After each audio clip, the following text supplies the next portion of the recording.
As a deer pants for flowing streams, so pants my soul for you, O God. My soul thirsts for God, for the living God.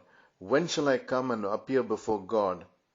My tears have been my food day and night, while they say to me all the day long, where is your God? Psalm 42, verses 1 to 3. This is a psalm of lament. This psalm is popular because of a Christian song which you may recall, as the deer panteth for the water, and then it goes on to say, you alone are my strength and my shield.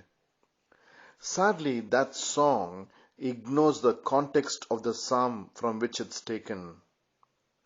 The psalmist was far away from the presence of God, and he was also taunted by the enemies who asked him, where is your God? In the psalm, we find that the psalmist was going through spiritual depression, or as the Puritans call it, God desertions. God desertions is something that the Puritans wrote extensively on. And I want to quote from one of the authors. Desertions are of two kinds. Number one, the withdrawing of grace. And number two, the withdrawing of comfort. When God withdraws His grace, it is not that He is taking grace out of you, but rather He is not putting needed grace into you. This kind of grace would be called assisting or sanctifying grace. God may withhold His mercies for a time and withdraw this grace that the Christian hungers for it. By withholding this grace, God creates a tribulation in the Christian's life.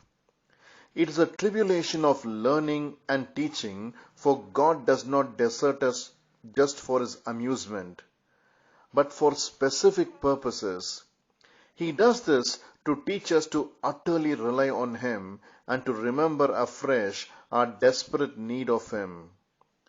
When God withdraws comfort, it is a comfort which is needed while in tribulation. The soul is in dire need of grace because it is in perilous situation. But God does not bring the comfort. This is when turmoil, distress, dryness, spiritual declension, and complacency of the soul results because God does not comfort us as we need His everyday grace while we live in the world. This is desertion. This is what the psalmist was going through, or maybe you're going through it today. What do we do? Is there anything we can do? Stay tuned as we continue to explore this psalm. Have a blessed day.